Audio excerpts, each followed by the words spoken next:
찬송가 151장 하시겠습니다.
그 십자가 내가 처음 볼 때에 그 마음에 누렸던 그 위로, 그 평안함 기억하시나요? 만약에 잊고 산다면 오늘 말씀을 들으시면서 찬송을 부르시면서 다시 회복하시는 역사가 여러분에게 있기를 축원합니다. 우리는 지금 사무엘상부터 사무엘하를 통해서 계속 다윗을 보고 있습니다. 오늘 다윗 5번째 시간으로 사무엘상 25장입니다. 제가 본문을 읽기 전에 이 성경의 배경을 설명을 해드리면 좋을 것 같아요. 이제 여기 25장은 그 아비가일이라는 여자가 등장을 합니다. 전에도 말씀드렸지만 오늘 다시 더 자세하게 들어보시기 바랍니다. 이 여인은 그 어떤 지역, 갈멜이라는 지역에 사는 부자 나발의 아내입니다. 성경에서 나발이란 사람은 욕심이 많고 불량하고 또 어리석다는 걸 계속 이야기합니다. 그런데 여러분이 아시다시피 다윗이 그 아둘람 동굴로 피신했을 때 그곳에 사람들이 400여 명 정도가 모여들었습니다. 다윗이 광야 생활을 하다 보니까 아무래도 다윗이 싸움을 잘하잖아요. 리더십이 있다 보니까 그들에게 훈련도 시키고 하면서 용사들이 생겨나기 시작했습니다. 함께 전쟁을 치를 수 있는 사람들이 400에서 600명 정도 늘어나기 시작했습니다. 젊은 용사들입니다. 그리고 그들은 그 지역에서 목축하는 사람들의 뒤를 봐줬습니다. 이리떼나 사자떼들을 막아주었고 제일 무서웠던 건 강도떼들을 막아준 겁니다. 그래서 그들을 막아주고 지켜주는 일을 했습니다. 그런데 아무래도 광야에 있다 보니까 군사들이 먹어야 될 거 아닌가요? 그랬으니까 마땅히 이들이 지켜주니까 저들이 음식을 베풀어주고 서로 상부상조하면서 살았습니다. 나발이라는 사람이 굉장히 부자인데요. 여러분, 양을 키우는 사람은 양털을 깎을 때가 가장 풍성할 때입니다. 지금 양털을 깎을 때니까 수확의 계절이니까 다윗이 자기 부하를 보내서 우리에게 먹을 식량을 좀 달라고 하는데 나발이 거절을 합니다. 어디서 굴러먹다 온 사람이라는 표현을 하기도 하고 또 요즘에 한간에 주인을 떠나는 종들이 많다는데 유리방황하는 그런 종들의 무리가 아니냐. 내가 왜 내 음식을 그 사람들한테 주느냐고 자기가 받은 은혜는 다 잊어버리고 이렇게 이야기를 하는 겁니다. 그래서 이제 다윗이 분개하는데 화가 많이 났죠. 근데 좀 지나칩니다. 아니, 좀이 아니라 아주 지나칩니다. 뭐라고 하냐면 아침에 해가 밝기 전에 그 나발에 속한 모든 남자들은 한 사람도 남기지 않고 다 죽여버리겠다고 사람을 400명을 동원합니다. 그런데 그 소식을 종들이 부랴부랴 나발의 아내에게 전해줍니다. 그 아비가일이라는 나발의 아내가 많은 음식과 식량과 양을 싸가지고 실려 보내고 자기도 뒤따라와서 다윗 앞에 엎드려서 이야기를 하는 장면입니다. 본문 보실까요? 사무엘상 25장 27절에서 29절입니다. 여종이 내 주께 가져온 이 예물을 내 주를 따르는 이 소년들에게 주게 하시고, 여기서 내 주는 다윗입니다. 주의 여종의 허물을 용서하여 주옵소서. 여호와께서 반드시 내 주를 위하여 든든한 집을 세우시리니 이는 내 주께서 여호와의 싸움을 싸우심이요 내 주의 일생에 내 주에게서 악한 일을 찾을 수 없음이니이다.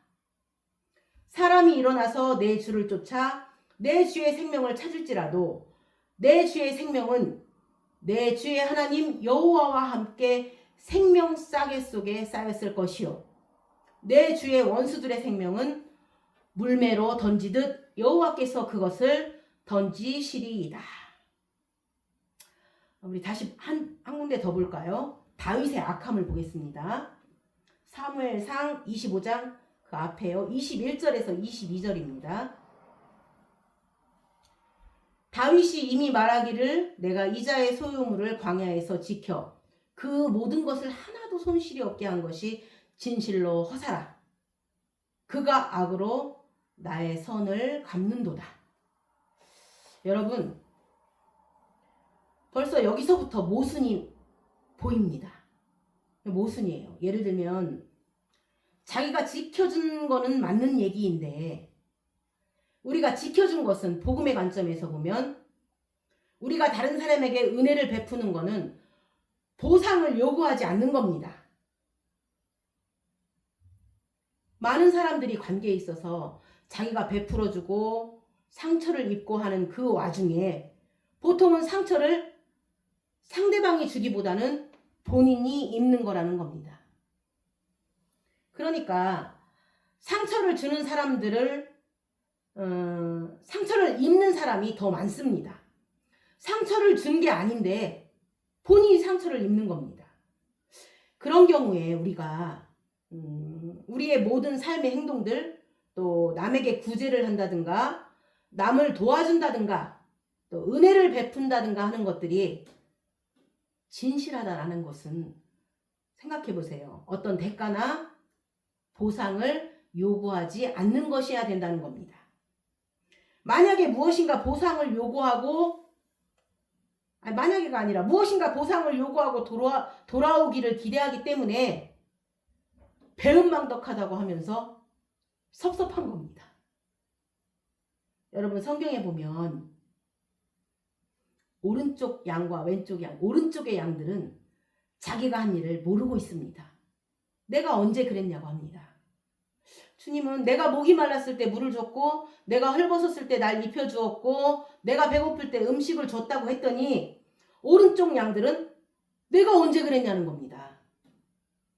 그런데요, 또 왼쪽의 염소들은 내가 헐벗을 때 네가 모른 채 했고 내가 목말랐을 때 물도 주지 않았다고 하니까 그들도 내가 언제 그래 안 그랬냐는 겁니다. 오히려 오른쪽과 왼쪽은 기억력 좋은 자들과 기억력 나쁜 자들이 아닐까 합니다만 왜 그런가 하면요, 기억하고 있는 사람은 자기가 행위를 한 것이고 기억하지 못한 사람들은 자기가 한 것이 아니라 어떤 영적인 본능에 의해서 되어진 겁니다. 여러분, 우리가 호흡하는 것들은 기억 못하는데 그냥 배워가는 겁니다.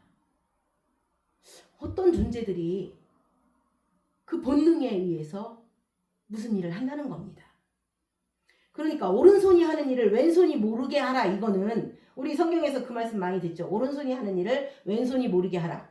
이거는 어떤 존재의 본능에 의해서 되어져야지요.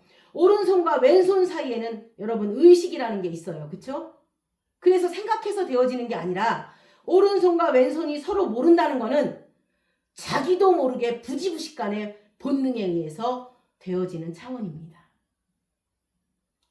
여러분, 나한테 돌을 던지는 사람들이 나를 죽이겠다고 들어오고 있는데 저들의 죄를 용서해달라는 그것이 사람이 할 소리인가요?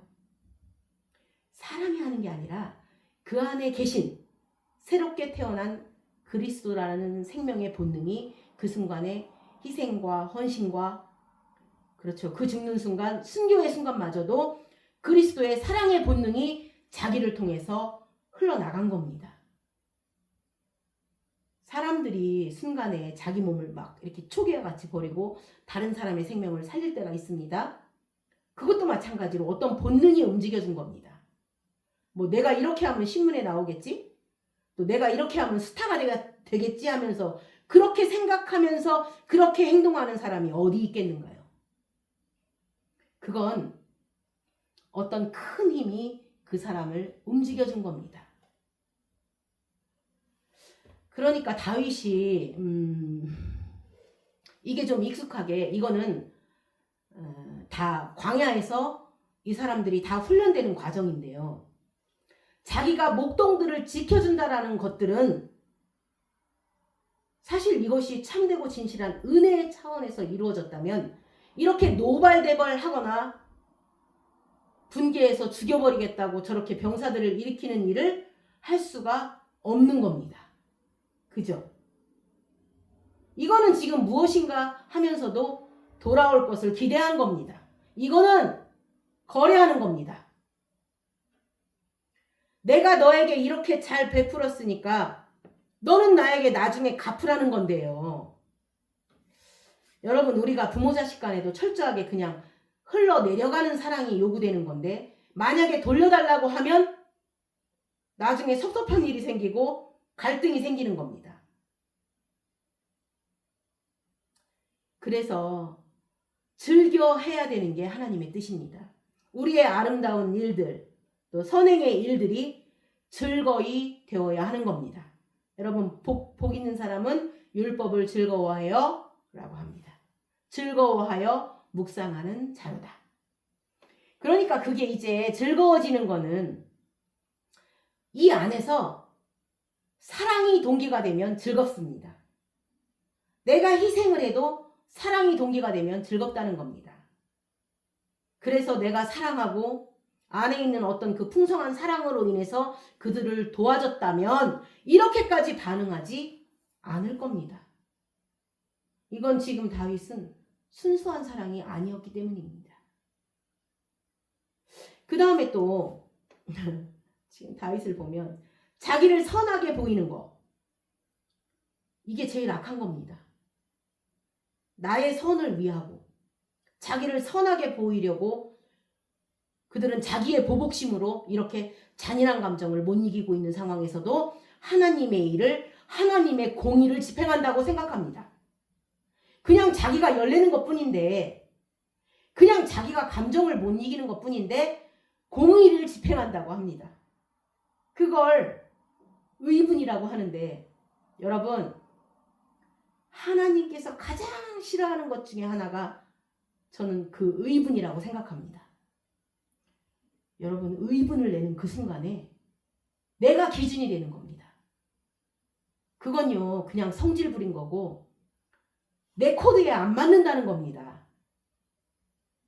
그런데 여러분, 하나님의 코드는 입으로 발설하는 게 아니라 내 삶으로 살아내는 겁니다.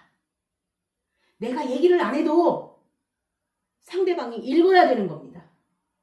내가 얘기를 안 해도 상대방이 향기를 맡는 겁니다. 그게 영향력이 있는 겁니다. 여러분, 이론으로는 안 됩니다. 이론은 주장으로 되고 주장은 갈등을 야기하게 됩니다. 그리고 그 주장은 독선적이 되고 그러다가 하나님의 바늘에 자기가 오르는 겁니다. 나는 의롭다. 선과 악을 나누는 잣대가 되는 겁니다. 지금 나의 선, 다윗이 자기가 선하다고 하는 겁니다. 그리고 22절처럼 저렇게 잔인해집니다. 다른 사람이 나를 어떻게 이야기하느냐가 저렇게 사람을 흔들어 놓는다는 겁니다. 다른 사람이 나를 이렇게 바라본다라는 게 그 사람을 죽일 정도로 증오심을 일으킨다는 겁니다. 여러분, 그래서 그것 때문에 목매달고 자살하는 겁니다. 사람들이 나를 이렇게 이야기한다. 사실 이 얘기만큼은 우리가 죽을 때까지 거의 해결할 수 없는 우리 사람들이 갖고 있는 연약한 부분입니다. 나는 이렇게 보이고 싶고 나는 이런 사람이라고 여기는데 다른 사람은 그걸 거꾸로 해석하고 거꾸로 받아들였다. 이런 건 다윗뿐만 아니라 우리 모든 사람들이 가지고 있는 맹점들입니다. 사람들이 나를 어떻게 바라보느냐, 나를 어떻게 생각하냐. 여러분, 그게 상처인데 그 상처를 입은 사람들이 자기가 받은 피해와 그 상처에 너무 몰두한 나머지 자기는 10배, 100배의 고통을 상대방에게 가하고 있다는 걸 모르고 있는 겁니다. 우리가 너무 내가 받은 것에 몰두한 나머지 내가 상처를 받는 것에는 굉장히 민감하고 예민합니다. 그런데 또 더 큰 상처를 본인이 주고 있다는 것은 모릅니다. 거기는 또 그것도 이해 못하냐고 하면서 굉장히 관대합니다. 자기는 더 작은 걸 이해를 못하면서 너는 왜 그것도 이해 못하냐고 하는 겁니다. 자기는 용납하고 자기에게는 관대하고 그렇죠. 그런데 다른 사람의 말 한마디나 시선, 생각이나 또 무슨 행동 이런 것에 대해서는 나는 엄청 피해자라는 의식을 갖고 있기 때문입니다.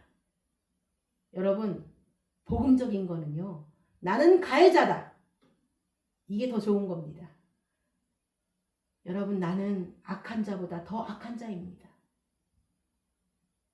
그래서 악한 자도 악하다라는 걸 딱 기본으로 규명해 놓고 그 다음에 하나님이 하신 일이 등장되어야지 그걸 같이 가겠다고 하면 안 됩니다. 하나님이 흑암의 빛으로 오신 겁니다. 예수님이 죄인의 자리에 오신 겁니다. 우리의 공허함에 그분의 충만하심이 오는 겁니다. 그러니까 우리는 자기 공허와 흑암과 나의 죄성을 인정하자고요. 그런데요, 내가 그 죄성을 인정하는 순간 그 자리는 그분의 이름을 부르는 자리이고 그분이 찾아오는 자리가 되면 됩니다. 그러나 나는 이런데 그럼에도 불구하고 이렇게 돼야 합니다. 그런데 그렇게 하지 않고 나는 악한 자가 아닌데 왜 나를 악한 자라고 얘기하냐고 진짜 더 길길이 날뛰고 사람을 진멸시키겠다고 합니다. 여러분, 우리 보면 자기 자녀를 다윗이라고 이름 지은 사람들이 있습니다만 근데 지금 그 다윗이 그냥 사람을 죽이겠다고 하는 겁니다. 그냥 같은 동네 사는 어리석은 졸부가 그 한마디 하고 노랭이 짓한 거 그거 하나 가지고 그 남자들을 다 죽여버리겠다고 400명의 군사를 일으킨 겁니다. 이거는 지금 골리앗을 만났을 때하고는 아주 정반대입니다. 골리앗은 엘라 골짜기에서 내 힘으로 상대할 수 없는 자를 만난 겁니다. 내 힘으로는 절대 상대할 수 없는 골리앗이었습니다. 그래서 엘라 골짜기에서는 여호와의 이름을 부르짖었습니다. 그런데 지금 나발에 일하는 사람들을 죽이기에는 하나님의 이름을 부를 필요가 없는 겁니다. 너는 양과 털이 있지만 나는 만군의 여호와의 이름으로 이럴 필요가 없는 겁니다. 거기는 너는 칼과 단창과 엄청난 체구와 엄청난 군사가 있지만 나는 내가 가지고 있는 만군의 여호와의 이름을 들고 나가는 곳이 엘라 골짜기입니다. 그렇죠? 그런데 지금 이곳은 그런 곳이 아니라는 겁니다. 사람이요. 자기가 힘을 가지고 있을 때 연약한 자에게 평소 때 힘을 안 쓰는 것을 미덕으로 생각합니다. 그런데요. 조금만 자기 비위에 거슬리면 그냥 그 자기 힘을 발휘하려고 하는 그게 드러나는 겁니다. 여러분, 예수님의 온유하심은 힘 있는 자가 힘을 사용하지 아니하는 겁니다. 여러분, 예수님은 십자가에서 내려올 수 있었는데 안 내려오셨습니다. 얼마든지 당신을 증명할 수 있는데 증거하지 아니하셨습니다.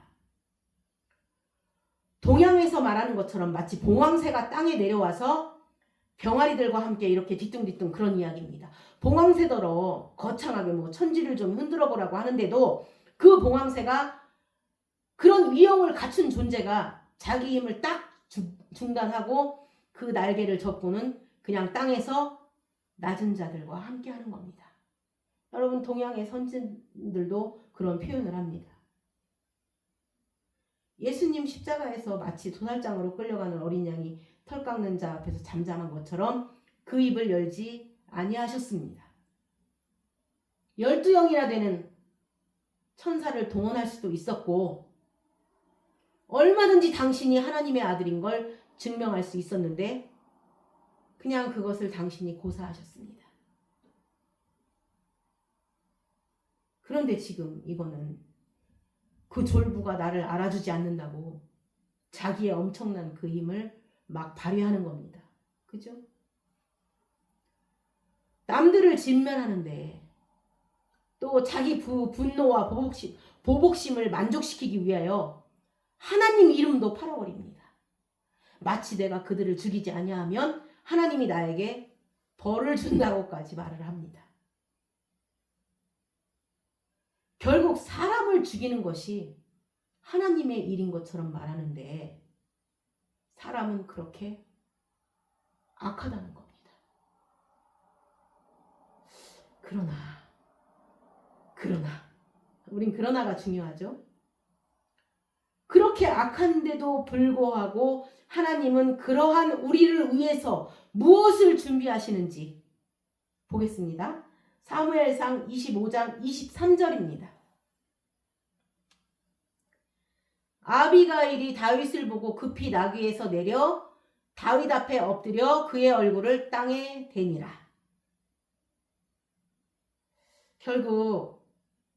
결국은요, 우리 인생에 있어서 이런 사람들을 만나는 건 축복입니다. 여러분, 이 여인은 지금 아주 가련한 한 여인일 뿐입니다. 그 여인은 내 앞에서 뭐 큰 위용을 나타내지도 않고 어떤 치밀한 계획이 있어서 나에게 어떤 작전을 한 것도 아닙니다. 그냥 황급한 상황에서 뛰어와서 내 앞에 엎드린 가련한 한 여인입니다. 그런데요. 그 가련한 여인이 엎드러짐으로 말미암아 다윗이 여호와께 엎드려지게 됩니다.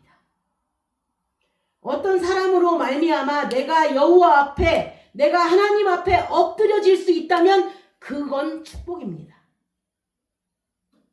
어떤 한 사람 때문에, 그것도 강한 사람이 아닙니다.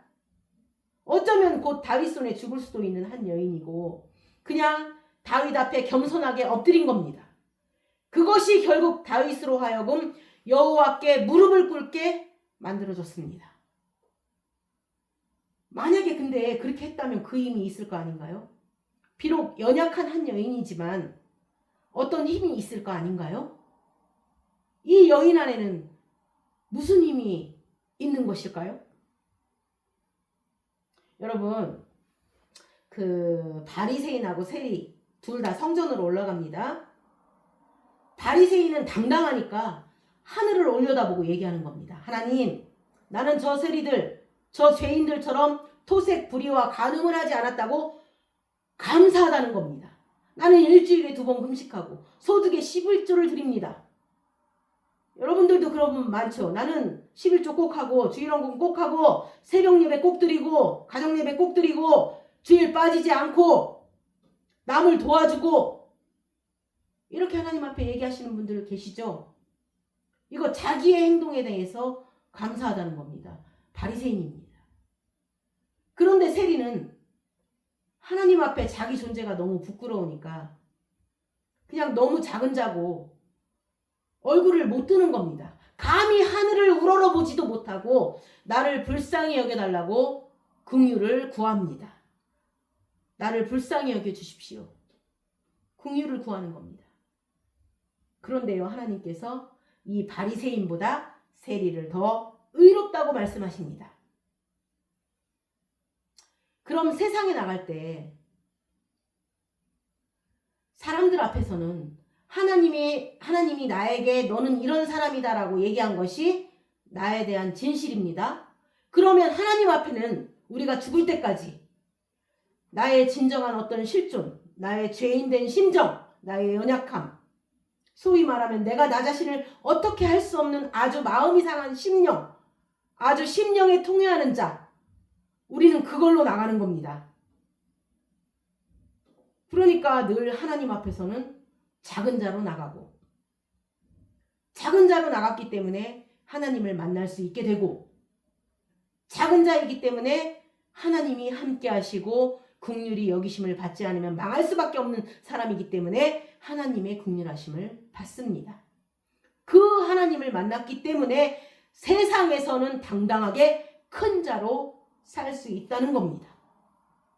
하나님 앞에 작은 자로 나갈 때 사람들 앞에서는 아주 당당한 사람이 될 수 있다는 겁니다.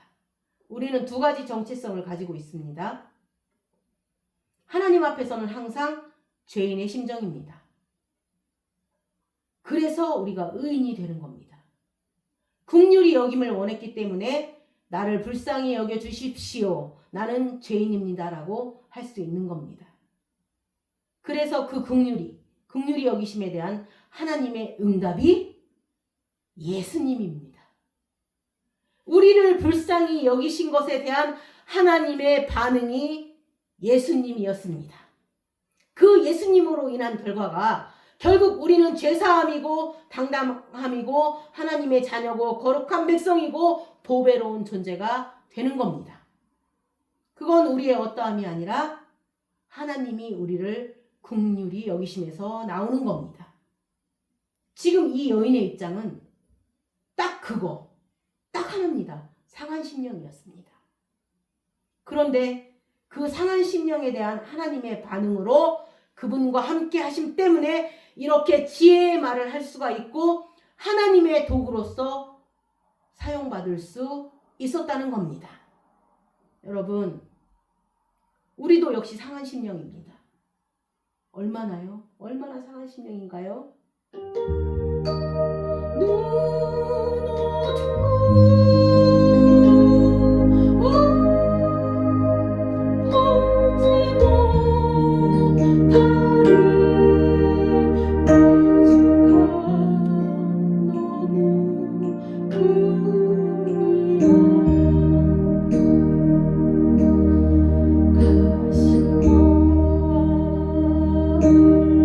쓰신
우리 시편 51편 16절에서 19절을 보시겠습니다. 지금 이 시는 다윗이 쓴 겁니다. 16절 볼까요? 주께서는 제사를 기뻐하지 아니하시나니 그렇지 아니하면 내가 드렸을 것이라. 주는 번제를 기뻐하지 아니하시나이다. 주는 제사를 기뻐하지 않고 번제를 기뻐하지 않는다는데도 그래도 그분께서 구하시는 제사가 있다는 겁니다. 보세요. 성경이 내가 저 제사를 원하지 아니하고 긍휼을 원하는 것이 무슨 뜻인지 알기를 원한다고 하시는데, 그런 긍휼과 제사를 생각하면 여러분, 사람 입장에서는 내가 그분을 위하여 하는 게 제사입니다. 우리 입장에서는 그분을 위하여 무엇을 어떻게 해드리는 것으로 생각을 합니다. 그런데 하나님은 너의 어떠함이 아니다라는 겁니다. 긍휼은 오로지 그분으로부터 나가는 겁니다. 우리가 구원을 받은 것은 우리가 제사를 잘 드려서가 아니라 그분이 불쌍히 여기는 자를 불쌍히 여기기 때문입니다.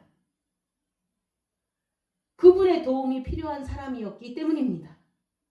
그분의 구원의 손길과 그분의 인자하심과 그분의 자비하심과 그분의 구원이 필요한 자들, 그러니까 그분의 이름을 부르짖지 않으면 안 되는 그 사람이 그분의 이름을 부르짖는 게 그게 바로 제사라는 겁니다. 그분의 긍휼하심을 부르짖는 그 상태, 당신이 나를 긍휼히 여기지 아니하면 난 죽습니다가 됐을 때, 우리 심령이 상한 심령이 되고 통회하는 자가 되었을 때 필사적으로 그분의 이름을 부르짖게 되는 겁니다. 당신이 나를 긍휼히 여겨주지 아니하시면 이 순간에 당신이 함께하지 않으시면 나는 죽습니다. 그런데 그게 제사라는 겁니다. 왜냐하면 그때는 당신이 일하는 곳이 되기 때문입니다. 그러니까 제사가 우리의 일이 아니라 당신이 구하는 제사는 당신으로 하여금 일을 하게 하는 것입니다. 여러분, 다윗의 일생을 보면 다윗의 어떠함이 아니라 하나님이 일하시는 게 보입니다. 저만 그런가요? 우리 일생이요. 어려서 미숙할 때는 나는 이렇게 살았다. 나는 이랬다. 나는 이런 삶이다. 나는 이런 삶을 살겠다. 이런 건데 나중에 진짜 하나님이 함께 하심으로 성숙해져서 내 임종을 목전에 둘 때 지난 순간들을 돌이켜보면 그때서야 하나님의 일하심이 보이는 겁니다. 그러니까 우리는 다윗을 통해서 하나님의 일하심을 보는 겁니다. 아, 이렇게 주도면밀하게, 아, 이렇게 세심하게, 아, 이렇게 계획하시고 이렇게 그 일을 성취해 나가신 하나님, 그분의 일하심을 보는 겁니다. 하나님께서 구하는 제사는 하나님 당신이 일하는 것이 제사라는 겁니다. 그래서 뭐라고 그러는가요? 그 다음 절입니다. 17절. 하나님께서 구하시는 제사는 상한 심령이라 하나님이여 상하고 통회하는 마음을 주께서 멸시하지 아니하시리이다. 이게 우리 입장에서는 통회하는 마음입니다. 18절 보실까요? 주의 은택으로 시온의 선을 행하시고 예루살렘 성을 쌓으소서. 그때에 주께서 의로운 제사와 번제와 온전한 번제를 기뻐하시리니 그때에 그들이 숫소를 주의 제단에 드리리이다. 결국 누가 일하는 것인가요? 숫소가 올려지는 겁니다. 제물, 그리스도. 여러분, 우리가 한 게 아니라 하나님께서 친히 그리스도를 올려놓은 겁니다. 우리가 드리는 것 같지만 하나님이 당신의 아들을 주신 겁니다.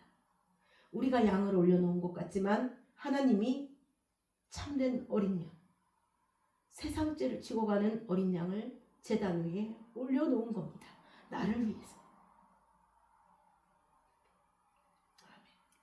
하나님으로 하여금 일을 하도록 하나님의 일하심, 그분이 나를 위하여 희생하심, 그것이 진짜 참된 제사입니다.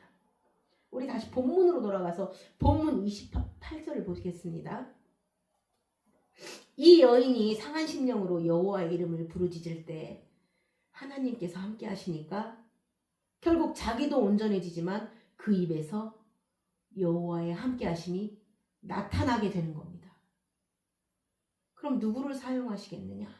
결국 하나님 앞에 엎드리지 않으면 본인이 죽는 자. 내가 하나님 앞에 엎드려지지 않으면 내가 죽을 수밖에 없는 자. 그 가난한 마음 안에서 그분이 함께 하시고 하나님이 일하셔서 그것을 통해 또 타인의 아픔과 타인의 맹점이나 결점을 치유하시는 겁니다. 28절 보실까요? 주의 여종의 허물을 용서하여 주옵소서. 여호와께서 반드시 내 주를 위하여 든든한 집을 세우시리니. 이런 복음의 진술은 하나님의 깊은 뜻이 그냥 자기 입에서 줄줄 나오는 겁니다.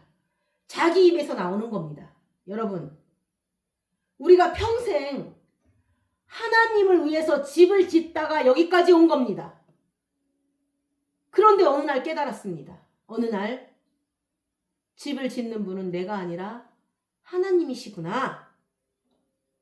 내가 여호와를 위해서 집을 짓는 줄 알았더니 어느 날 보니까 오히려 그분이 나를 위해서 집을 지을 수 있는 거를 깨닫는 겁니다. 결국 그걸 깨달으면 여러분 다 깨달은 겁니다. 우리가 율법 하면서도 알게 모르게 우리 안에 얼마나 많은 율법적 사고들이 있는지 모릅니다. 아직도 나의 어떠함에 굉장히 열광하는데 이건 정말 그분을 잘 몰라서 그런 겁니다. 진짜 그분을 알면 그분의 어떠하심이지 나의 어떠함이 아닙니다. 우리가 그분을 너무 모르기 때문에 그 풍성한 관계를 누리지 못하는 겁니다. 우리가 하나님을 너무 몰라서 그렇습니다. 하나님을 몰라서 내가 어떻게 살아가느냐라는 율법 안에 가두어져 있습니다. 하나님은요, 우리가 내 수준 이상에 사는 거를 요구하시는 분이 아닙니다. 딱 그 수준만큼 사는 걸 보고 예뻐하십니다. 우리가 오늘 지금 나라는 상태에서 하나님이 이뻐하는 겁니다. 우리가 알 거는 하나님이 나를 귀하게 바라본다는 그것이 중요한 겁니다. 우리를 더욱 잘하게 하는 것은 그분이지 우리가 아닙니다. 하나님 당신이 여기까지 하라고 해놓고 여기까지 기뻐하시고 더 큰 다음에 커서 또 예뻐하시고 더 큰 다음에 또 커서 예뻐하시는 겁니다. 여러분 우리가 하나님을 모르는 겁니다. 마치 죽도록 섬기는 종으로 생각하고 하인 같은 근성으로 뭐 이렇게 해줘도 만족하시지 않을 것 같은 무서운 상전으로 생각하고 그 성화, 영화 이런 것에 매달려서 우리가 무겁게 짐을 지는 겁니다. 여러분 전부 하나님의 어떠하심입니다. 나를 바라보십니다. 나를 이렇게 규명하시고 당신이 계획을 가지고 당신의 시간 안에서 이루시는 겁니다. 다윗의 일생에 다윗이 지금 이 정도 수준밖에 안 되고 그렇죠. 막 길길이 뛰고 있는데 다윗이 지금 이 정도 수준밖에 안 되고 왕으로 기름 부음을 받았지만 이렇게까지 자기 자존심에 금이 갔거나 자존심에 상처가 났을 때 이렇게밖에 행동할 수 없는 그러한 다윗을 위하여 하나님은 가련하고 연약한 한 여인을 그 상한 심령을 준비하셔서 다윗을 만나게 해서 다윗으로 하여금 무죄한 피를 흘리지 않게 하시고 다윗으로 하여금 하나님의 사랑과 하나님의 긍휼하심을 깨닫게 하시고 다윗으로 하여금 참된 왕으로서의 자질을 충분히 갖출 수 있도록 사람들을 준비하는 일들을 하나님께서 하시는 겁니다. 여러분 우리에게도 주변에 둘러보면 잘 둘러보세요. 하나님께서 예비해 두신 많은 것들이 있습니다. 많은 것들이 있고 많은 사람이 있습니다. 잘 보시고 귀하게 여기시기 바랍니다. 지금 나의 잔인함에 대해서 하나님께서 반응하시고 나의 보복심에 대해서 하나님께서 반응하시고 나의 이 속이 좁음에 대해서 하나님께서 반응하셔서 예비해 둔 사람들, 겸손한 사람들, 그들이 언젠가 내 앞에서 무릎을 꿇지만 그 무릎은 나로 하여금 하나님 앞에 무릎을 꿇게 만드는 자들을 하나님께서 예비해 주셨다는 겁니다. 하나님이 나를 위해서 집을 세우는 겁니다. 그분이 나를 위해서 집을 짓는 겁니다. 내가 그분을 위해서 집을 지어가도록 만들어진 자들이 아니라는 겁니다. 28절에 보세요. 이는 내 주께서 여호와의 싸움을 싸우시며 이는 내 주께서 여호와의 싸움을 싸우시면 이거는 당신께서 여호와의 싸움을 싸운다고 할 때 여호와의 싸움은 여호와만이 싸울 수 있습니다.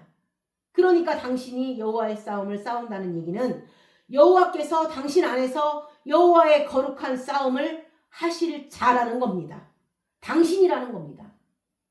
우리 안에서 여호와께서 당신의 선한 싸움을 당신께서 친히 하실 겁니다. 그리스도가 계셔서 그리스도의 삶을 그리스도가 살아주실 겁니다. 그러니까 이 모든 지체를 나에게서 그분으로 넘길 때 우리에게는 복음이 되는 겁니다. 복된 소리라는 겁니다. 28절 뒤에 볼까요? 내 주의 일생에 내 주에게서 악한 일을 찾을 수 없음이니이다. 여러분 이거는 이유가 아니라 조건이 아니라 결과입니다. 이거를 원어로 보면 결과의 뉘앙스입니다. 여호와께서 당신 안에서 선한 싸움을 싸우시기 때문에 앞으로 주의 인생, 당신의 인생에서 악한 일을 찾아볼 일이 없을 것이라는 겁니다. 당신이 악한 일을 안 했기 때문에 하나님께서 당신을 위하여 집을 세운다가 아니라 하나님께서 당신을 위해서 집을 세우시고 여호와께서 여호와의 선한 싸움을 당신 안에서 싸우시기 때문에 앞으로 당신의 일생에는 악한 일을 찾아볼 수 없게 될 것이라는 겁니다. 29절 보실까요? 사람이 일어나서 내 주를 쫓아 내 주의 생명을 찾을지라도 내 주의 생명은 내 주의 하나님 여호와와 함께 생명 싸개 속에 쌓였을 것이요. 내 주의 원수들의 생명은 물매로 던지듯 여호와께서 그것을 던지시리이다. 싸개요. 그쵸, 싸개. 옛날에 도시락 싸가지고 다니면 그 싸개를 말합니다. 보자기 같은 건데 그 안에 쌌다라는 겁니다. 여호와의 생명 보자기에 쌓일 수 있고 아니면 여러분 자기 스스로에게 쌓일 수 있다는 걸 본 겁니다. 자기에게 쌓였기 때문에 누가 툭툭 건드리면 아프고 괜히 아픈 겁니다.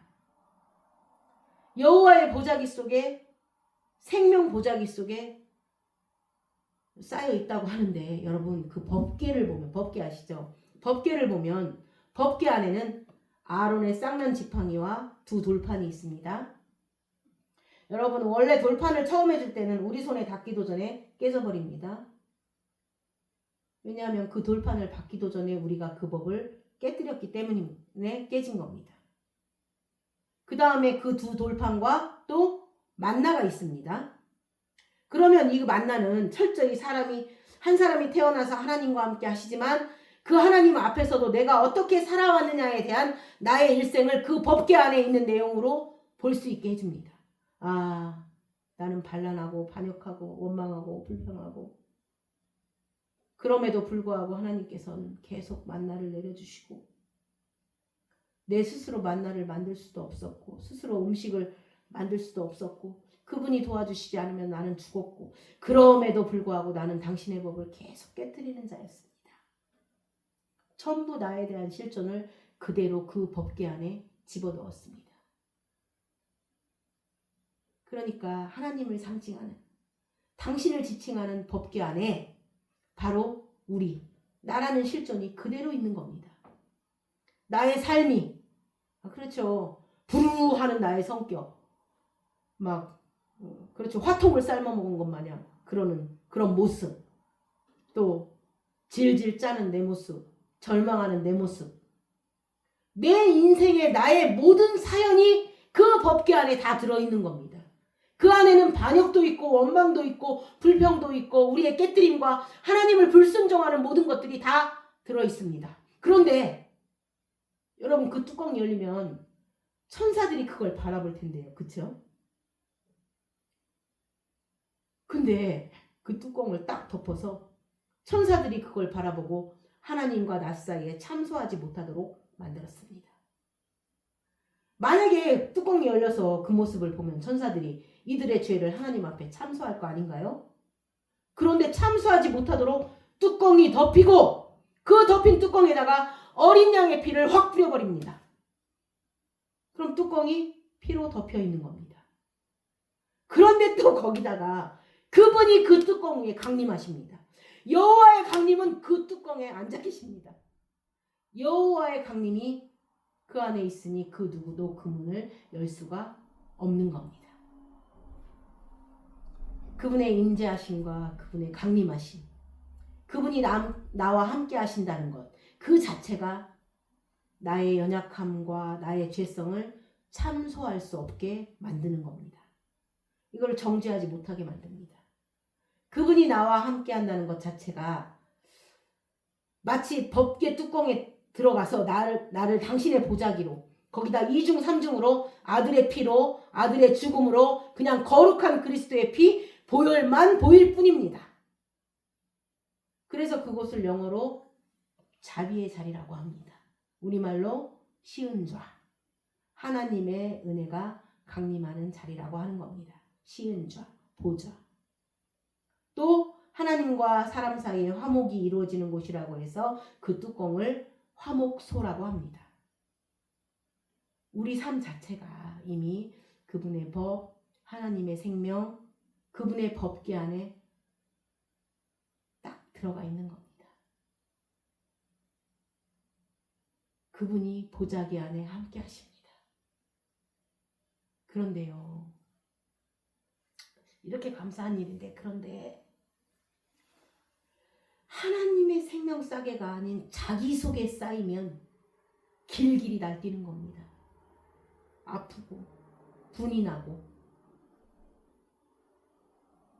나한테 왜 그러냐고 그러고, 왜 나를 길거리 지나가는 종으로 여기느냐, 내가 왕으로 기름을 부음받았는데도 그 자존심을 내세우는 겁니다. 나발이 그랬거든요. 요즘에 한간의 주인을 떠나는 종들이 많다. 그 말에 다윗이 발끈해버렸습니다. 그런데요, 하나님께서는 이 땅에 친히 육신을 입고 오셔서 종으로 출발하시고 죽기까지 종의 모습을 변하지 않았습니다. 죽기까지 섬깁니다. 그게 참된 왕의 모습입니다. 종으로 출발했지만 면류관을 쓰고 왕으로 올라가시지 않았습니다. 죽을 때까지 종의 모습입니다. 그런데요, 종의 모습 안에서 섬기는 자로서 왕의 참된 그 성품을 누렸었던 겁니다. 그런데 자기 속에 쌓이면 뭐랄까, 자기 속에 쌓이면요, 사람들이 안 될 때는 남 탓하고 좀 잘 되면 그것이 자기 탓입니다. 그래서 승리를 할 때마다 그 승리를 자기를 신뢰하는 쪽으로 나가게 됩니다. 원래 승리할 때마다 이것이 하나님을 신뢰한 결과니까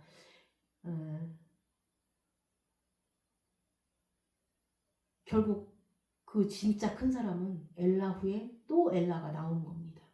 엘라 골짜기를 겪어서 승리했는데 또 엘라 골짜기가 계속 나오는 겁니다. 왜요? 계속 하나님의 이름을 부르면서 승리하는 겁니다. 그리고 그 승리가 하나님을 더욱 신뢰하게 만드는 겁니다. 그러니까 결국 딱 한 번 승리해 본 사람들이 내 탓이라고 하는 겁니다. 더 이상 엘라 골짜기가 안 나오니까요. 더욱 자기를 신뢰하게 만드는 겁니다. 그리고 그 사람들이 다니면서 선지자 노릇을 하는 겁니다. 너는 내 말을 듣고 나는 진짜 대단하다는 겁니다. 요즘 선지자들이 얼마나 많은지 모릅니다. 특히 인터넷을 통해서 보면 이 시대를 혼자 걱정 다 하지만 저 한마디 해주고 싶어요. 너 자신이나 걱정하라고.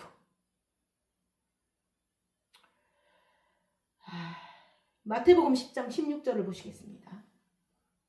보라, 내가 너희를 보냄이 양을 이리 가운데로 보냄과 같도다. 그러므로 너희는 뱀같이 지혜롭고 비둘기같이 순결하라. 지금 이게 예수님께서 제자들을 파송하면서 이렇게 얘기하는 겁니다. 야, 내가 너를 보내는 것이 양들을 이리 가운데로 보내는 것 같다.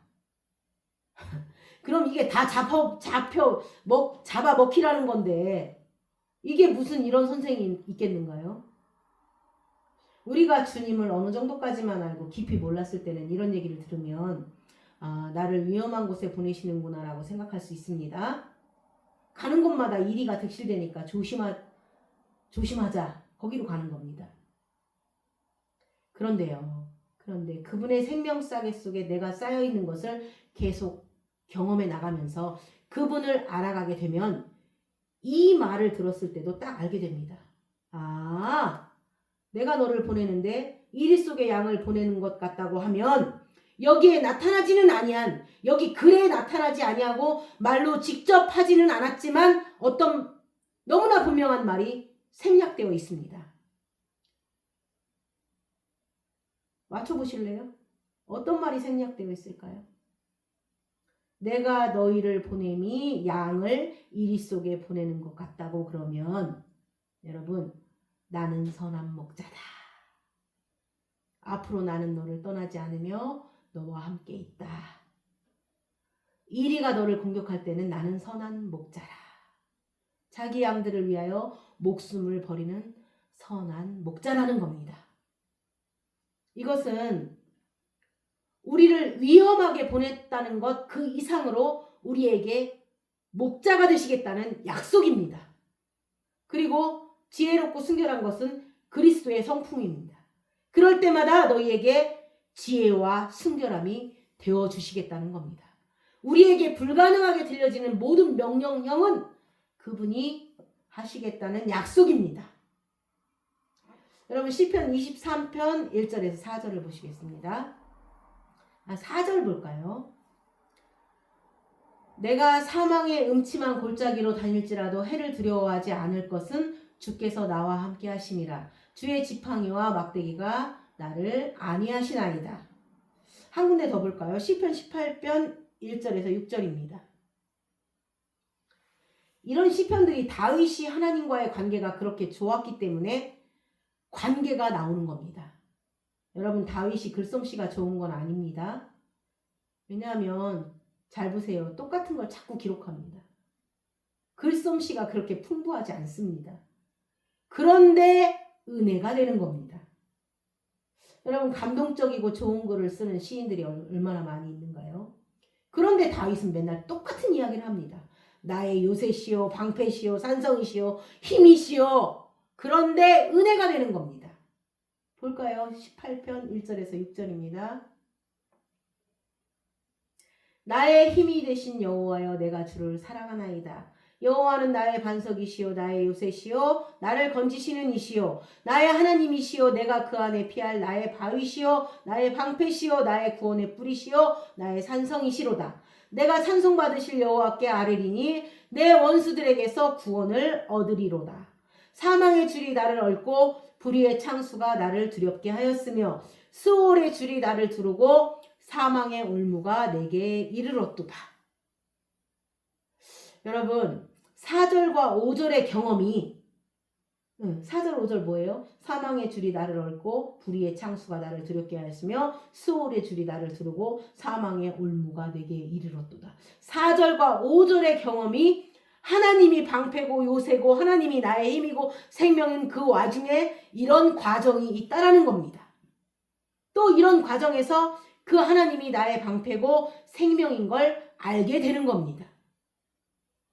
그러니까 하나님이 나의 요새고 방패시니까 4절 5절이 없으면 좋겠는데 하나님이 나의 요새고 방패심에도 불구하고 4절과 5절이 온다는 겁니다. 사망의 줄이 나를 얽는 일들.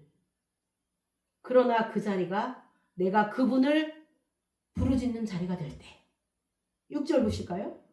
내가 환난 중에서 여호와께 아뢰며 나의 하나님께 부르짖었더니 그가 그의 성전에서 내 소리를 들으시며 그의 앞에서 나의 부르짖음이 그의 귀에 들렸도다. 함께 하시니까요. 근데 그걸 누가 알려주는가요? 지금 이 연약한 한 여인이 알려주는 겁니다. 그러면 그 여인은 어떻게 그 말을 할 수 있었는가요?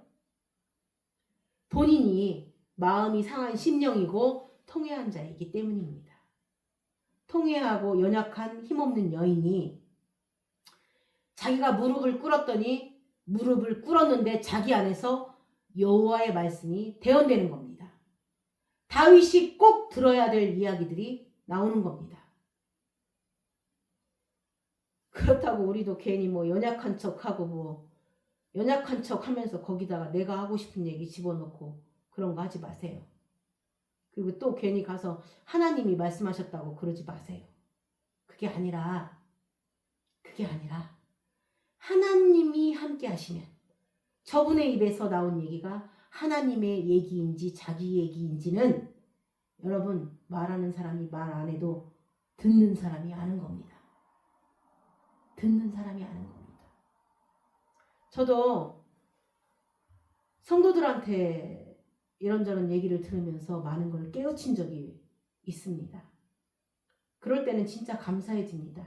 이게 사람이 하는 얘기는 기분이 별로 안 좋은데 진짜 하나님이 그 사람을 통해서 말할 때가 있습니다. 그럴 때는요 진짜 내 영혼이 반응을 합니다. 너 잘못했다고 얘기하는데도 내 영이 기분이 좋습니다. 내가 잘못됐다고 얘기하는데 행복한 겁니다. 그건 성령이 하시는 말씀을 깨닫는 겁니다. 그래서 그게 감사하게 들리는 겁니다. 이게 고수죠. 다 자기 얘기로 들리면 되는 겁니다. 아무튼 간에 한 여인을 통해서 하나님께서 당신의 메시지를 얘기해 주는 내용은 내가 너를 위해서 집을 짓고 나의 생명싸개 안에 너를 집어넣어 줬다는 겁니다.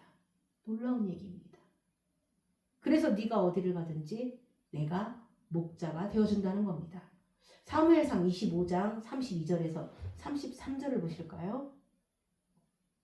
다윗이 아비가일에게 이르되 오늘 너를 보내어 나를 영접하게 하신 이스라엘의 하나님 여호와를 찬송할지로다.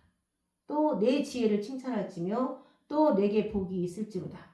오늘 내가 피를 흘릴 것과 친히 복수하는 것을 내가 막았느니라.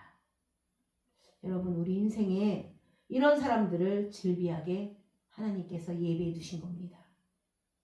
여러분, 특별히 하얀 도포자락 입고 머리 빡빡 깎고 수염 기르고 나타난 사람들이 아니라, 물론 때로는 그런 사람도 있겠죠. 그러나 우리가 아주 하찮게 여겼던, 그냥 그저 그러려니 했던 사람들이 어느 날 그 사람이 마음이 가난해지고 상한 심령으로 하나님께 나갔더니 하나님이 예비하신 손길이 되더라는 겁니다. 그 사람들이 어느 날 나한테 와서 어떤 자비를 구하거나 용서를 구할 때 그의 입술 안에서는 나를 살리는 하나님의 능력이 나온다라는 겁니다. 우리 인생에는 그렇게 내가 만날 자가 있다라는 겁니다. 그러니 우리는 어떠한 상황이 우리에게 주어진다고 해도 우리는 외롭지 않은 겁니다. 외롭지 않아요. 세상 외롭지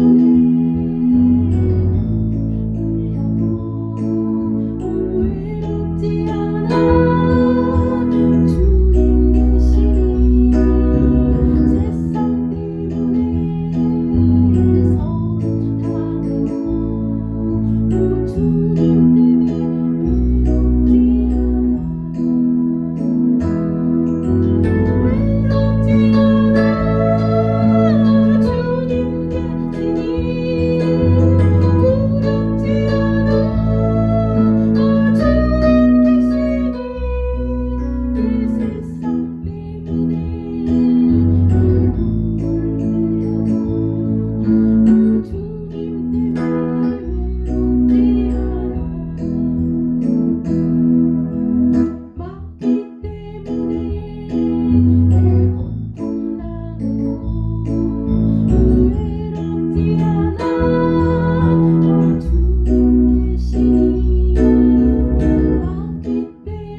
제자들을 보낼 때 마태복음 10장 10절에 이런 얘기를 합니다.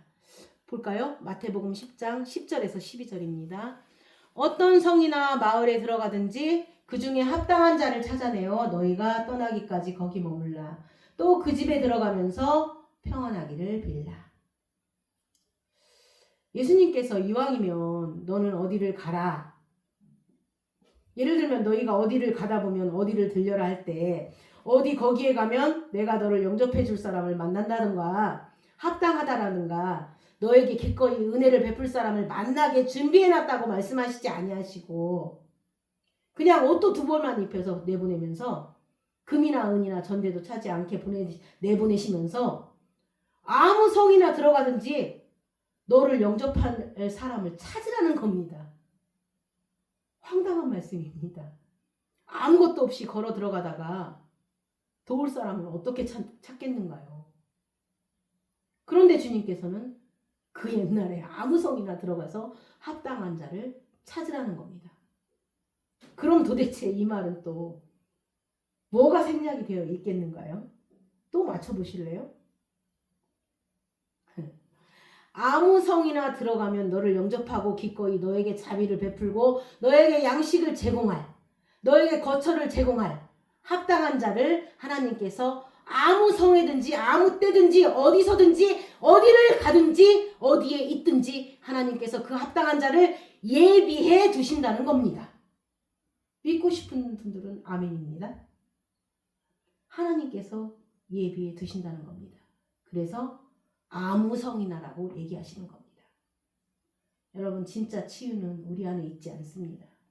우리가 이런 자세를 가져라, 이런 태도를 바꿔라, 이렇게 행동하는 데 있지 않습니다. 근데 문제는 그렇게 할 수 있는 사람도 있지만 할 수 없는 사람이 즐비합니다.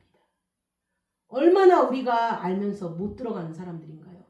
병자가 저기 들어가면 고쳐지는 거 아는데 38년 동안 못 들어가는 게 우리 아닌가요? 예수님이 안 오시면 우리는 죽을 때까지 못 들어갑니다. 근데 어떻게 구원이 되었는가요? 거기에 병자의 역할이 있었냐고요. 그는 앓고 있었고 들어가지 못했습니다. 근데 누구 때문에 치유되느냐? 그 자리에 찾아오신 예수님 때문에 치유가 됩니다. 그러니까 우리 이 메시지가 예를 들면 그분을 얘기해야 합니다. 그분. 영생은 그분을 아는 것입니다. 그래서 자꾸 그걸 알면 그 아는 내용이 나를 자유케 하고 그 아는 내용들이 그 아는 내용이 무엇인가요? 그분이 나를 살려준 얘기고 그분이 나를 사랑한 일이고 그분이 나의 목자 되신 일이고 나를 위해 집을 지어주신 얘기이고 나와 늘 동행하신 이야기입니다. 사실 너무 뻔한 얘기입니다. 여러분 다윗의 시나 제 설교나 똑같습니다. 똑같은 얘기들입니다. 그런데 똑같은 이야기지만 하나님이 나에게 그렇게 베풀어 주신다는 거를 알 때 그 놀라운 사실이 내 안에서 삶이 되고 진짜가 될 때 나도 그런 삶을 또 살아가게 되는 겁니다. 하나님이 나에게 베푸신 삶이 나를 통해서 남에게도 그렇게 흘러들어가는 겁니다. 어떤 삶의 목록을 알려주는 게 아닙니다. 하나님이 나에게 행하신 일들을 우리가 계속 들을 때 내 안에서 살아있는 믿음이 되는 겁니다. 그 일이 나를 움직입니다. 그 말씀이 나를 그렇게 살게 만들어줍니다. 그게 진리가 우리를 자유케 하는 것이고 그렇게 살게 해주는 겁니다. 저는 죽는 날까지 그분을 이야기할 거고 죽는 날까지 그분을 일하시게 할 겁니다. 그분은 나 때문에 굉장히 바빴었고 앞으로도 바쁘실 겁니다. 그분을 일하시게 하는 겁니다. 우리 일생을 통해서 그분이 일하시는 걸 봤다면 그는 하나님과 함께한 자입니다. 그가 보이는 게 아니라 하나님의 일하심을 보는 겁니다. 그러니까 보면 하나님은 쓸모없는 사람들을 더 많이 주목하십니다. 왜냐하면 사람들이 그 사람 때문이다라는 걸 말 못하도록, 그쵸?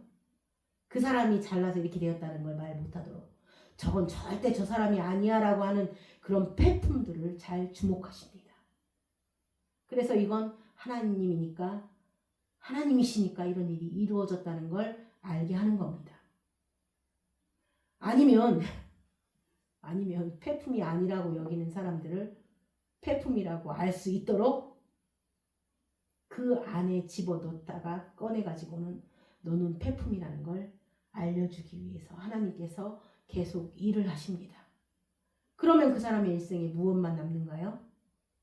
하나님의 일하심만 보는 겁니다. 여러분, 다윗은 큰 죄를 저질렀습니다. 사실 전에도 말했지만 사울은 그렇게 큰 죄가 아닙니다.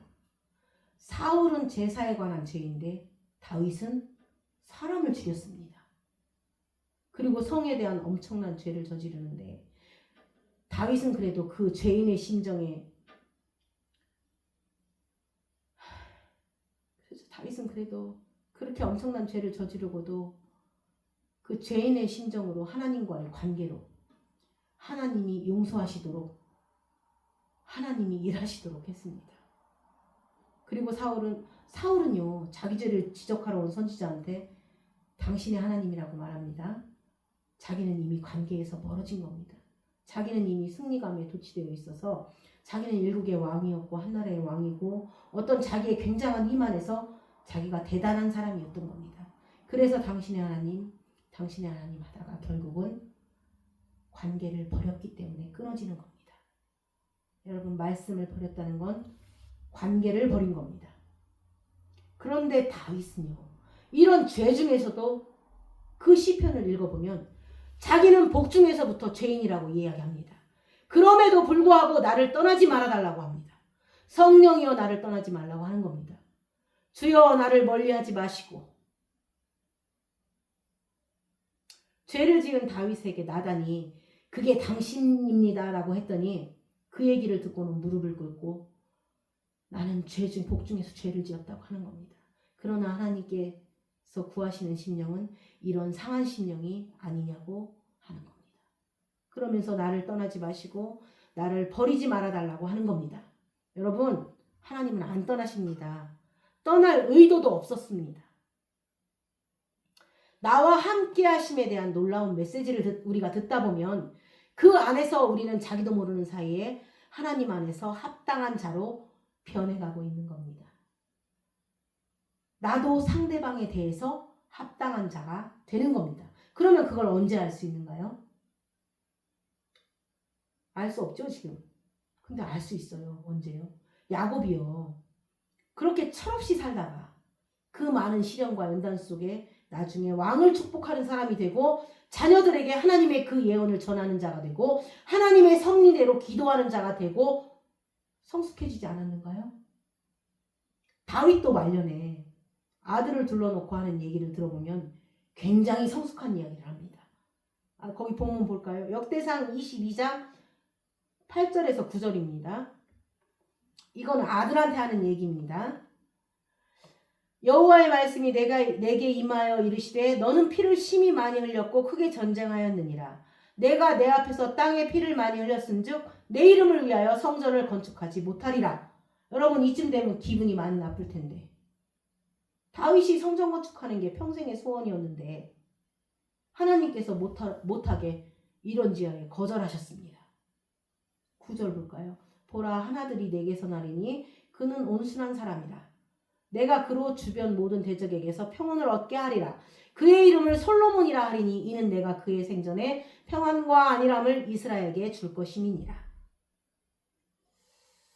지금 상처 입어서 길길이 날뛰고 보복심으로 내가 받은 것의 10배를 갚아주려고 하고 있는 다윗에게 한 여자가 와서 하나님은 당신을 이렇게 생각하고 있습니다 라고 얘기하는 겁니다. 하나님은 당신을 이렇게 여깁니다. 그 하나님은 당신과 함께 하십니다. 당신이 어떤 상황이라도 하나님은 당신을 떠나지 않습니다라는 얘기를 쭉 하는 겁니다. 마치 제 설교하고 비슷하지 않은가요? 지금 우리는 하나님 얘기하지 않는가요? 보통 우리가 길길이 뛰면 이걸 어떻게 은혜롭게 하나님의 이름을 빌어서 저 마귀들을 처단할 수 있을까를 생각하는데 그게 아니라 하나님은 당신을 사랑하시고 하나님은 당신과 함께 하시고 당신의 뜻을 기억고 기필코 펼치실 것이다. 하나님은 당신 안에서 여호와의 싸움을 싸울 것이다. 이런 얘기를 들려주는 겁니다. 들려주면 그 들려주는 곳 안에서 그 자기가 길길이 날뛰던 그 복수심과 상처로부터 자기가 해방을 얻습니다. 아, 내가 이렇게 귀한 존재라는 것인가? 내가 사람이 몇 마디 하는 것에 그렇게 길길이 날뛰고 그를 대적해야 되는 것인가? 그렇게 반목하고 갈등해야 되는 것인가? 그죠? 하나님이 나를 그렇게 여기는데 안 그래요? 복 있는 사람은 하면서 의인은 여호와께서 인정하신다고 합니다. 여호와께 인정받는다는 거, 그분이 날 인정한다는 것이 그렇게 나에게 평강을 주는 겁니다. 그러니 내가 살아오면서 내가 거절당했던 일들이 있는데 내가 집을 지으려고 했는데 다른 것도 아니고 내가 여호와를 위해서 성전을 건축하겠다는데 그 나단을 통해서 이런 지하에 거절을 하는 겁니다. 지금. 그리고 이유인즉슨 너는 전쟁터에서 피를 많이 흘렸기 때문에 건축을 못한다고 하시는 겁니다. 아니, 전쟁터에서 피를 많이 흘려서 건축을 못하리라 하면 이게 얼마나 기분이 나쁜 일인가요? 나쁜 일이죠. 그것도 다 하나님이 시켜서 한 일인데. 그래놓고는 시켜서 해놓고는 그것 때문에 건축을 못한다 이렇게 말하면 얼마나 기분이 나쁜가요? 그런데 그것을 어떻게 받아들이는가요 지금? 이 다윗의 평생 소원이 하나님을 위해서 전을 건축하는 겁니다. 그런데 하나님께서는 너는 전쟁을 심히 많이 했고 피를 많이 흘렸다는 겁니다. 보세요. 이 피를 묻혔다라는 것이 집을 건축할 수 없는 큰 맹점? 큰 결점? 그런가요? 아닙니다. 피를 흘렸기 때문에 그 피를 흘린 사실 때문에 집을 못 짓는다는 얘기를 하는 게 아니라 아니다라는 것입니다. 하나님께서 다윗을 부를 때 다윗은 그 나라를 세우는 왕이기 때문에 그는 피를 흘릴 수밖에 없는 사람으로 하나님이 부르신 겁니다. 솔로몬은 나라를 세우는 왕의 아들이기 때문에 집을 짓는 왕으로 불러주신 겁니다. 한 사람은 개척하는 왕이고 한 사람은 집을 짓는 왕입니다. 한 사람은 전쟁하는 왕이고 한 사람은 전쟁하는 왕 덕분에 평강을 누리면서 대신에 지혜를 누리는 왕입니다. 누가 더 좋고 나쁜 게 아니라 하나님께서 부르심의 이유가 다 다른 겁니다. 이제 나에게 일어난 이 거절감, 그것도 사람도 아니고 하나님이 거절한 그 이유를 내 생각이 아니고 하나님의 섭리로 읽을 줄 아는 사람이 되는 겁니다. 나는 전쟁을 하는 왕이고 너는 집 짓는 왕이라는 겁니다. 전쟁에서 살았고 나라를 세웠습니다. 그거를 피해로 보지 말고 오히려 하나님께서 나를 그렇게 특수하게 불렀다고 하면 되는 겁니다. 너는 나라를 세우는 개척하는 왕이다. 그래서 너에게 집을 짓는 수고를 면해준 겁니다. 할렐루야. 여기서 그는 느낀 겁니다. 아들은 안정을 줬고 나에게는 용기를 준 겁니다. 그래서 나는 싸우게 했고 아들은 짓게 했고 나는 나라를 세우게 했고 아들은 나라를 다스리게 했습니다. 여러분 뭔가요? 저도 마찬가지고 여러분은 다 상처 입은 자들입니다. 그러나 이 상처 입은 자들은 곧 다윗이 이 여인을 만났듯이 하나님께서 그 상처를 치유하는 합당한 자들을 만나게 해주심으로 다윗과 같이 하나님이 함께하고 하나님의 생명싸개 속에 쌓여있는 사람임을 알게 해주는 일을 곧 드러나게 해줄 겁니다. 아멘. 여러분의 일생에 여러분이 하나님의 생명싸개 속에 쌓여있음을 발견하는 일들이 힘들어도 많이 일어나기를 주님의 이름으로 축원합니다. 아멘.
이렇게까지 우리를 사랑해 주시는 하나님, 우리를 떠나지 않고 있음을 늘 인식할 수 있게 하여 주옵소서.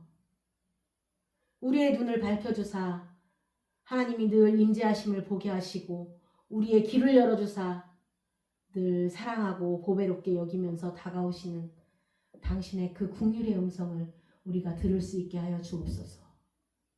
우리가 사망의 음침한 골짜기를 다닐지라도 두려워할 필요가 없는 것은 당신이 항상 우리와 함께 계시기 때문인 것을 알게 하여 주옵소서. 우리가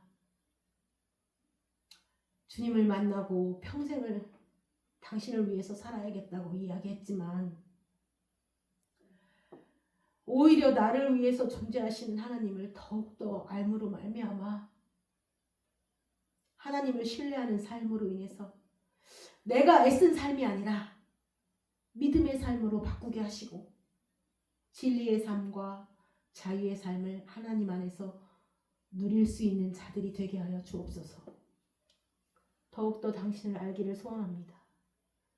더욱더 알아가면서 더욱더 당신의 사랑 안에서 자비하심과 당신의 그 친절한 팔을 누리는 삶을 살 수 있게 하여 주옵소서. 우리 스스로에게 쌓여서 스스로 상처받고 보복하고 피해를 주고 고통당하고 고통을 가하는 삶에서 벗어나서 이제 당신의 생명싸개 속에서 오히려 평강과 안정과 찬송과 기쁨을 누리는 참된 믿음의 삶을 살게 하여 주옵소서. 감사드리며 예수님의 이름으로 기도드렸습니다. 아멘.